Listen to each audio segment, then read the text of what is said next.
আসসালামু আলাইকুম।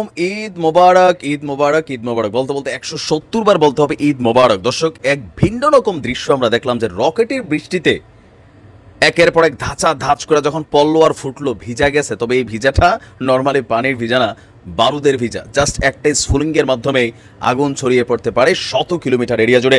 আজকে আরও একটা 7ই অক্টোবরের চেয়েও ভয়ঙ্কর দিন প্রত্যক্ষ করেছে ইসরায়েলি সেনারা।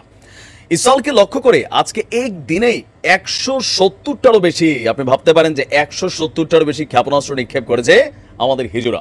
সকালে দফায় দফায় এই সকল ক্ষেপণাস্ত্র ছুড়ে লেবাননের শক্তিশালী আমাদের এই হিজুবীররা। হিজুদের এইসব ক্ষেপণাস্ত্রের আঘাতে ইসরায়েলের বিভিন্ন জায়গায় বিস্ফোরণের শব্দ শোনা গেছে, ধ্বংস হয়েছে ইসরায়েলের সর্বোচ্চ প্রযুক্তির যে আকাশ প্রতিরক্ষা সিস্টেম। অনেকটা এটার সিস্টেম ক্র্যাক হয়ে গেছে, অথবা আমরা ফেইলিউরও ধরতে পারি।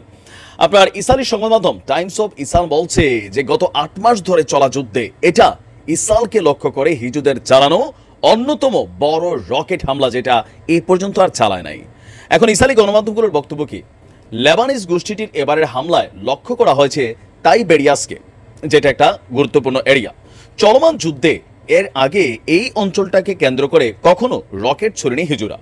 রকেট হামলায় এখন পর্যন্ত কি পরিমাণ হতাহত হয়েছে, ধ্বংসের পরিমাণ কি কতটুকু, সেটা এখনো আপনার বিস্তারিত কোনো কিছু বলছে না টাইমস অফ ইসরায়েল। এটা তাদের একটা ভালো দিক। ধরেন কি বলা হয় যে মানে কিল খায় কিন্তু আওয়াজ করে না। এখন কেন আজকে সকালবেলা হঠাৎ করে আমাদের বীররা এই ঘটনা ঘটলো? ঘটনার সূত্রপাত কিন্তু গতকালকে রাতে লেবাননে বিমান হামলা চালিয়েছিল দখলদার ইসরায়েলরা। আর এতে হিজুদের একজন জ্যেষ্ঠ নেতা, যিনি বীরদের বস, তাকে হত্যা করা হয়েছে, তিনি শাহাদাত বরণ করেছেন। এই হামলার প্রতিবাদেই একসঙ্গে এত রকেট ছড়ে বৃষ্টিতে ভিজায় দিয়েছে ইসরায়েলকে। হিজুদের রকেট হামলার বিষয়টি নিশ্চিত করেছে ইসরায়েলের প্রতিরক্ষা বাহিনী আইডিএফ। তারা বলছে লেবানন থেকে অন্তত 90টি রকেট উত্তর ইসরায়েলের ভেতরে প্রবেশ করেছে। তার মানে 80টা মোটামুটি হয়তোবা এদের আকাশ প্রতিরক্ষা সিস্টেম দিয়ে ব্যবহার করে ধ্বংস করা গেছে, কিন্তু বাকি 90টা, তার মানে আমরা যদি ধরি 60% রকেট ইসরায়েলের ভূমিতে প্রবেশ করে দিতে পারছে আমাদের হিজুরা। লেবাননের আল মাইদিন টেলিভিশন বলছে গোলান মালভূমির আপার গ্যালারিতে কয়েক ডজন বিস্ফোরণের শব্দ শোনা গেছে।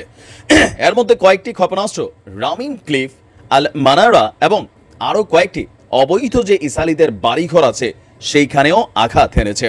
রকেট পড়ে বিভিন্ন স্থানে ব্যাপক অগ্নিপাতের কর্মকাণ্ড ঘটেছে বলে দাবি করেছে ইসরায়েলি সেনাবাহিনী। তবে এই হামলায় অরিজিনাল কি ক্ষয়ক্ষতি সেটা নিয়ে তারা কোনো কথা বলেনি।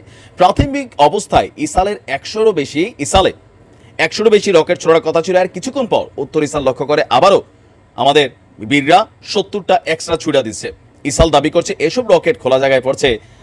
কিছু সংখ্যক অবকাঠামো ক্ষয়ক্ষতিগ্রস্ত হয়েছে, হতাহতের পরিমাণটা তারা স্বীকার করে। বাট হিজুরা বলছে যে এখানে মিনিমাম 50-এর কাছাকাছি আপনার ইসরায়েলি সেনা নিহত হয়েছে। পাশাপাশি তাদের যে সামরিক অবকাঠামো, যে শহরটার কথা মেনশন করা হয়েছে, যে জায়গাগুলোর কথা, সেখানে ব্যাপক ধ্বংসযজ্ঞ চালিয়েছে। আর দ্বিতীয় ধাপের জন্য আরও একটা ঘোষণা দিতে যাচ্ছে আমাদের হিজুরা। আমরা অপেক্ষা করছি কি সেই ঘোষণা। ভালো থাকুন, খেলা হবে।